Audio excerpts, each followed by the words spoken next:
선수라든가 예술계 쪽에 아주 뛰어난 업적을 남긴 사람들이 들어가는 것이 명예의 전당입니다.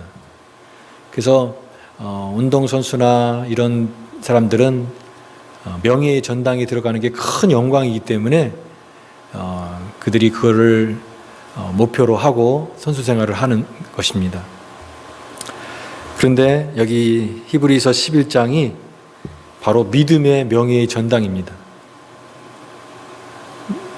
하나님 앞에 가장 믿음으로 살았던 사람들의 그 아름다운 신앙생활 했던 사람들, 우리가 잘 아는 구약의 위대한 사람들, 아벨, 에녹, 노아, 아브라함, 이삭, 야곱, 요셉, 모세, 또 사사들, 기드온, 삼손, 이런 사람들 쫙 이름만 들어도 우리가 잘 아는 그런 사람들, 믿음의 사람들을 다 이렇게 거론하면서, 그래서 우리가 이 히브리서 11장을 믿음장이다 이렇게 얘기합니다. 명예의 전당이죠. 그래서 믿음으로 살았던 사람들의 모습을 보여주고 있는데, 여기에 보면은 기드온, 오늘 우리가 본문으로 잡았던 이 32절에 보면은 내가 무슨 말 더 하리요? 기드온, 바락, 삼손, 입다. 쭉 여러 사람들이 다 수긍이 되는데, 여기 32절에 나와 있는 삼손, 기드온, 바락, 삼손, 입다, 다 이런 사람들은 명예의 전당까지 들어올 수 있는 그런 사람들인가라는 의심도 듭니다. 왜냐하면 여러분들이 잘 아는 대로 삼손 같은 경우도 이렇게 여자의 꿰매 빠져가지고 또 그런 실수를 많이 저지르는 인물이잖아요. 물론 그가 마지막 모습 속에서 하나님의 그런 은혜, 능력을 입어서 하는 부분도 있지만, 이 명예의 전당까지 들어올 만큼, 이 믿음의 장에 끼일 만큼 그런 믿음이었는가 이렇게 의심이 들기도 합니다. 또 이 기드온도 그렇고요. 좋지 않은 또 모습도 있었거든요. 또 입다, 서원을 해서 또 좋지 못했던 입다, 이런 사람들이 명예의 전당, 이게 믿음의 이런 장에 이렇게 소개되고 있는 것을 볼 때에 중요한 믿음의 원리는 그것입니다. 하나님께서 우리를 보실 때 어떤 그런 사람의 그 인격적인 어떤 부분이라든가 그런 수양되지 못한 그 부분들도 있겠지만, 그러나 하나님 보시는 것은 믿음을 보신다는 거죠. 믿음. 그래서 그 믿음을 가장 중요시 여기고, 이런 사람들의 그런 연약한, 인간적인 연약함과 그 부족함에도 불구하고 그들은 다 믿음으로 살았던 사람이다 이렇게 소개하고 있는 것입니다. 그래서 이 중요한 믿음의 본질은 우리가 믿음으로 잘 마치게 되면, 잘 믿음으로 마무리를 하게 되면, 인생을 마무리하게 되면 우리의 과정 속에 있는 여러 가지 부족한 부분들도 다 믿음으로 이렇게 하나님 은혜 가운데 덮여지는 부분이 있다라는 것이죠. 로마서 8장 28절에 하나님을 사랑하는 자 곧 그 뜻대로 부르심을 입은 자들에게는 모든 것이 합력하여 선을 이루느니라 하는 말씀처럼, 우리의 연약함과 인간적인 부족함에도 불구하고 믿음으로 그 삶이 끝난다고 한다면 하나님이 보실 때는 아름다운 인생이었다, 믿음으로 살았구나 이렇게 인정을 받게 된다라는 것입니다. 그게 바로 이 히브리서 11장이 말하고자 하는 그 요지입니다. 근데 이렇게 믿음의 사람들의 명단을 쭉 나열하다가 오늘 우리가 읽은 32절에 내가 무슨 말을 더 하리요? 이런 예를 수없이 들 수 있다라는 거예요. 그러니까 그런 사람들이 너무나 많고 이걸 다 쓰려면은 시간도 모자라고 이걸 지면도 모자랄 정도로 많은 사람들이 있다, 이런 얘기입니다. 무슨 말을 더 하리요? 그러면서 이제 소개하고 있는 사람이 있습니다. 35절에 특히 여자들에 대해서, 여자들 중에서는 믿음으로 산 사람들의 예를 들고 있습니다. 죽은 자의 부활로 말미암아 부활을 받기도 하고, 또 어떤 이들은 더 좋은 부활을 받고자 심한 고문을 받되 구차히 풀려나기를 원치도 아니하고, 그 여자들의 믿음, 가려진 이런 부분에 대해서 믿음을 칭찬하고 있고요. 그 다음에 36절에 또 어떤 이들은 이렇게 나옵니다. 제가 이 주목하고 싶은 것이 바로 이것입니다. 어떤 이들은, 유명한 믿음의 사람들에 대해서는 우리가 너무나 많이 익숙하고 많이 들었기 때문에 모세의 믿음, 다윗의 믿음 우리가 다 알지 않습니까? 근데 우리의 마음이 머무는 곳은 어디입니까? 36절에 나와 있는 어떤 이들은 무명의 그리스도인들이요. 이름이 알려지지 않고 잘 누구인지도 모르는, 그렇지만 믿음으로 살았던 사람들, 그 어떤 이들은, 그러나 믿음으로 살았던 이 사람들에게서 이렇게 제 마음과 우리들의 마음이 이렇게 머물게 된다라는 거죠. 이런 사람들이 어떤 사람들인가? 성경의 믿음의 사람들은요, 대부분 무명의 사람들이 더 훨씬 많았습니다. 우리가 성경을 읽어보면은 많은 유명한 사람들도 있지만 대부분 잘 알려지지 않은 사람들이 훨씬 더 많은 것을 알 수가 있습니다. 사도행전의 사람들, 그 사람들도 우리가 아는 유명한 사도들도 있지만, 그러나 하나님의 교회를 이루고 하나님의 공동체를 섬기는 사람들은 다 무명의 사람들이었다는 거죠. 로마서 16장에 보면은 바울이 문안 인사를 하면서 사람들의 명단을 쫙 쓰는 것을 볼 수 있습니다. 누구에게 문안하라, 누구에게 문안하라, 누구에게 문안하라. 그 사람들이 대부분이 다 노예라고 하죠. 이렇게 세상에서는 이름도 알려지지 않고 잘 누구인지도 모르고 그렇지만 믿음으로 살았던 그 소중한 사람들, 명예의 전당까지는 들어가지 못한다 할지라도 하나님 나라의 출석배는 들어가는 이런 사람들의 그 소중한 이름들을 생각하면서 이 바울이 부르고 있는 것이죠. 베드로 전서 후서에도 보면은 그 당시에 소아시아 지역에 흩어져 있는 사람들이 있었습니다. 이제 점점점 예수 믿는 것 때문에 박해가 심해지니까 소아시아의 본도, 갑바도기아, 그 다음에 비두니아, 갈라디아, 아시아 이런데 흩어져 있는 나그네에게 편지하노니 이렇게 써 있습니다. 흩어진 나그네라고 하는 표현을 썼습니다. 그 당시에 그리스도인의 그 정체성은 예수 믿는 것 때문에 고난받는 거예요.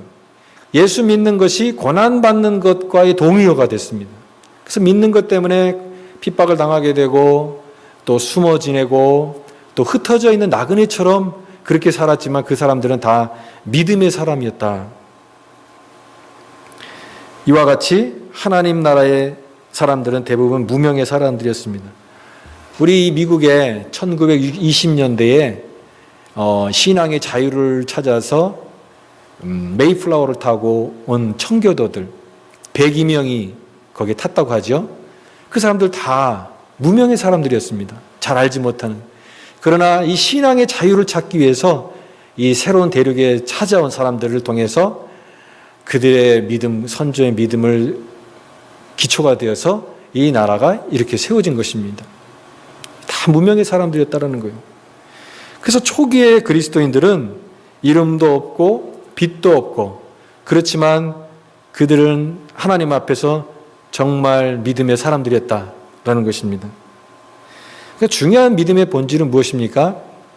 사람의 어떤 외모가 아니다라는 거예요.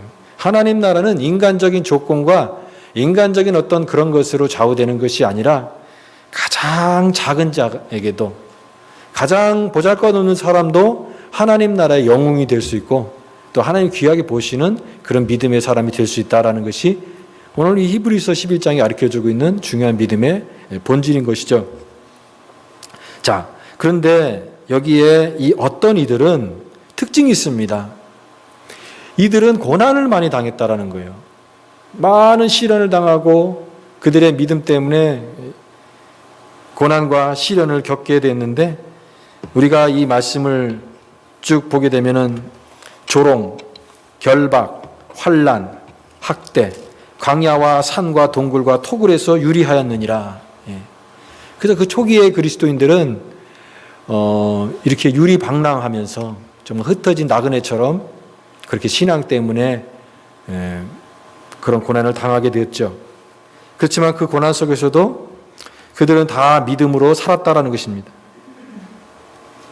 여러분, 우리가 신앙생활을 하는 사람들이 이렇게 보게 되면은 하나님께서 그 믿음을 가지고 살았을 때 하나님께서 주시는 그 축복을 막 간증하고 또 그것을 하나님 앞에 감사하는 그런 사람들의 모습 볼 수 있습니다. 그래서 예수 믿었더니 잘 됐습니다.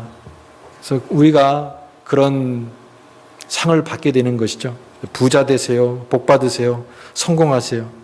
믿음 때문에 이렇게 하나님께서 큰 성공을 주셨습니다. 보상을 주셨습니다. 축복을 받았습니다. 이렇게 간증하는 사람들의 이야기를 들 수 있습니다. 저는 그런 사람들이 잘못됐다라는 것이 아니죠. 그런 사람들도 다 하나님께서 얼마나 그런 은혜를 부어주셨기 때문에 그렇게 간증할 수 있겠습니까? 그러나 신앙의 모습은 그것만 있는 것은 아니다라는 거죠. 특히 오늘 이 히브리서에서 어떤 사람들이라고 소개되고 있는 사람들은 전혀 그런 것을 받지 못했다라는 겁니다. 그들이 믿음 때문에 하나님께서 이런 상을 주셨어요. 이런 보상을 주셨어요. 이런 축복을 받았어요. 라고 내세울 만한 내용이 아무것도 없는, 그렇지만 그들은 다 믿음으로 살았던 사람들이었다라고 하는 그런 부분입니다. 그래서 이들의 믿음을 이렇게 표현하고 있습니다. 38절 말씀. 이런 사람은 세상이 감당하지 못하느니라. 이 가로가 치어져 있는 것은 성경에서 다른 사본에는 있지만 어떤 사본에는 이 부분이 빠져 있는 것을 가로로 묶습니다. 그렇지만 여기에 이렇게 표현하고 있는데요. 이런 사람은 세상이 감당하지 못하느니라. 이게 한국말로 약간 이제 오해가 될 수 있는 부분인데요. 이게 원래 번역은 세상이 그들에게 아무런 가치가 없었다라고 하는 그런 말입니다. 세상의 것이 그들에게는 가치가 없었다. 가치라고 하는 것은 어떤 일에 대한 보상이라고 얘기했을 때 그들이 믿음으로 살아갔을 때 그에 대한 보상으로 하나님께서 그들에게 주신 것들이 아무것도 없었다. 이렇게 표현할 수 있죠. 이러한 보상이 세상에서 이루어지지 않았다라는 것입니다. 내가 예수님 믿고 하나님을 잘 섬겼는데 이와 같은 일들이 잘 됐습니다. 이렇게 믿었더니 잘 살게 되었고 더 잘 되고 성공했습니다. 그런 형태의 세상적인 보상은 전혀 받지 못했다라고 하는 그런 부분입니다. 여러분, 이처럼 하나님을 믿는 이 신실한 믿음이 반드시 이 세상에서 잘 되는 것으로, 이 세상에서 형통하는 것으로 나타나지 않을 수도 있다는 것입니다. 오히려 믿음 때문에 고난을 당하게 되고 믿음 때문에 어려움을 당하게 되고 믿음 때문에 많은 핍박을 당하게 되는 그런 삶을 살았던 사람들의 그런 믿음의 모습을 오늘 소개하고 있는 것이에요. 한번 카타콤을 한번 생각해 보십시오. 이 로마 시대 때 박해받은 그리스도인들이 그들의 신앙 공동체를 유지하기 힘들어서 어디서 예배를 드렸냐면은 당시의 지하 묘에서 그 카타콤이라고 하는 그 지역에서 예배를 드렸습니다. 335고 모여서 또 어떤 장소에 가보면은 한꺼번에 좁은 장소에서 400명이 모여서 예배를 드린 그런 장소도 있고요. 이런 무덤으로 사용하기 위한 좁은 통로로 이루어진 이 지하 묘지인데 그리스도인들이 그곳에서 오랫동안 이 로마의 박해를 피해서 예배를 드렸는데 그들이 나중에 나올 때는 너무 어두운 곳에 계속 있다 보니까 나올 때는 거의 장님이 돼서 나올 정도로 그런 신앙생활을 했던 사람입니다. 전염병이 거기 한번 돌면요 3분의 1이 죽었다고 합니다. 그렇지 않습니까? 좁은 공간에 있다 보니까 전염병이 거기 퍼지면은 정말 어떻게 대책을 할 수 없는 그런 큰 피해가 일어나는 것이죠. 그리고 기독교가 핍박을 받지 않고 이제는 나와도 된다고 했을 때 나왔는데 나와 보니까 이 세상이 더 타락한 그런 것을 보고 오히려 다시 들어가서 생활하는 그리스도인도 있었다고 합니다. 그렇게 숨어서 지내고 숨어서 예배를 드리고 하나님을 믿는 믿음을 포기하지 않고 살았던 그 사람들은 서로 익두스, 그 물고기 모양을 표시로 해서 나는 그리스도인입니다. 나는 하나님 믿는 사람입니다. 예수 그리스도를 믿는 사람입니다. 그런 표시를 하면서 서로 자기의 어떤 그런 믿음을 표시했다고 합니다. 이 로마 근교의 미로 같은 이 지하에 길이만으로도 500km가 되는 그 정말 그 긴 곳에서 그들이 신앙생활을 하고 했던 이유는 바로 그들이 진실한 그 신앙을 지키기 위해서, 그리스도인의 그 정체성을 지키고 믿음을 지키기 위해서 그들은 그곳에서 신앙생활을 했던 것이죠. 진실한 기독교 신자였고 바로 그곳에서 가장 진실한 예배를 드리는 예배자들이었습니다. 우리나라도 마찬가지죠. 복음이 초창기에 들어왔을 때 얼마나 많은 박해가 있었습니까? 그 고난 속에서 많은 사람들이 죽어갔고요. 또 지금도 한국에 가면은 그 양화진이라고 하는 곳에 가면은 초기에 이제 선교사님들이 우리 복음을 전할 때에 거기에 순교하신 분들도 많이 있거든요. 대부분 어린아이들이 거기 많아요. 이 복음을 들고 또 가족이 함께 와서 하는데 순교의 그 제물이 되었던 거죠. 이와 같이 초기에 신앙생활을 하는 사람들이 얼마나 박해를 당하고 또 그들의 신앙을 지키기 위해서 고난을 당하게 되고, 또 우리나라 일제시대 강점기 때는 신사참배를 거부하는 이유로 믿음의 사람들을 잡아다가 고문을 하고 또 옥에 갔고, 그런 많은 모진 고난과 핍박 속에서도 그들은 굴하지 않고 그 믿음을 끝까지 지키는 그런 사람들이었다. 바로 여기에 소개되고 있는 그 어떤 사람들의 그 믿음의 특징은 그들의 신앙 가운데 고난과 고통이 있었다라는 거죠. 고난과 고통.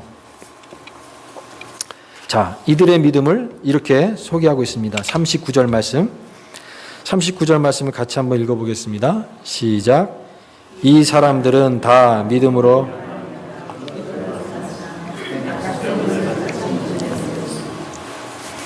이들의 믿음을 이렇게 얘기하고 있습니다. 믿음으로 증거를 받았으나 약속된 것을 받지 못하였다.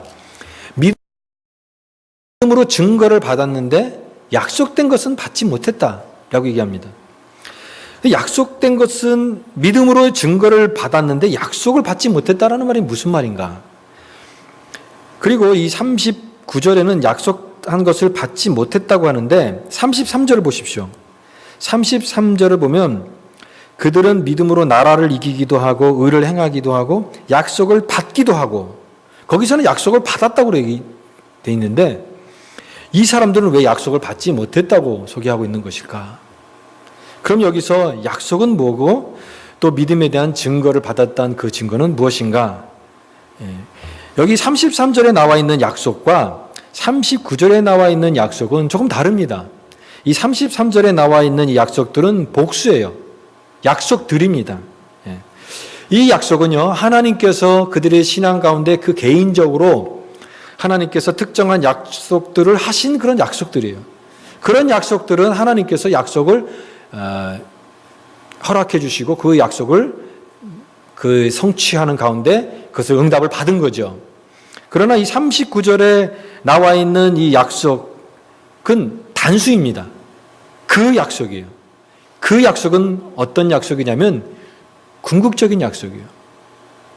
궁극적인 약속이고 이 세상에 이 땅에서 실현되어질 약속이 아니라 궁극적으로 하나님 나라의 정말론적으로 이루어질 그 약속, 영원한 하나님 나라에서 구현될 그 약속을 말합니다.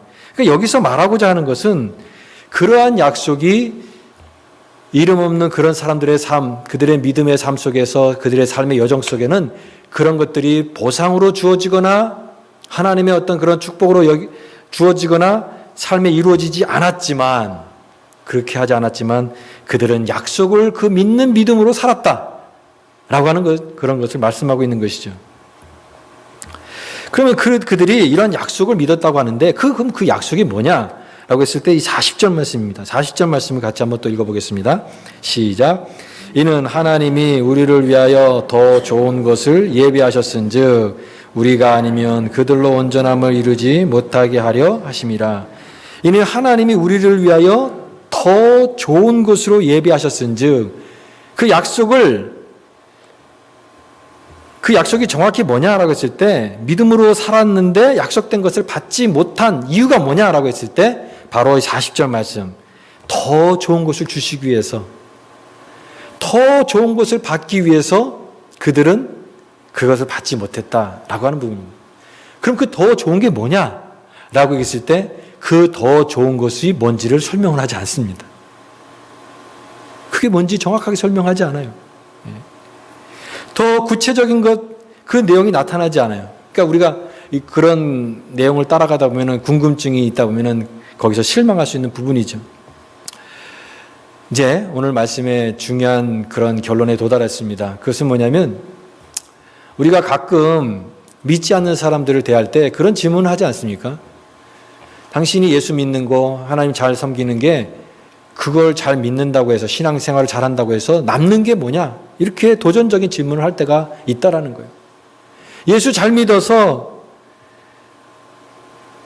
남는 이익이 뭐냐? 그들의 눈에 보기에는 교회 다니고 예배 드리는 게 이게 시간 낭비 같기도 하고 또 삶의 어떤 소중한 에너지를 갖다가 낭비하는 것 같이 그렇게 느껴지기 때문에 그렇게 질문하는 경우가 너무나 많다라는 거예요. 믿음으로 살아가는 삶이 과연 그러면 나한테 남는 게 뭐냐? 그렇게 믿음으로 살면은 충분한 대가를 받고 보상을 받고 그런 것으로 나의 믿음이 보상이 될 것이다라고 하는 그 믿음이 있느냐? 죽으면 천국 가는 그런 내세에 대한 보상 말고 이 땅 가운데서 적어도 살면서 그렇게 주어지는 보상과 그런 것이 있느냐? 무엇이 남느냐? 이런 질문을 받을 때가 많다라는 거죠.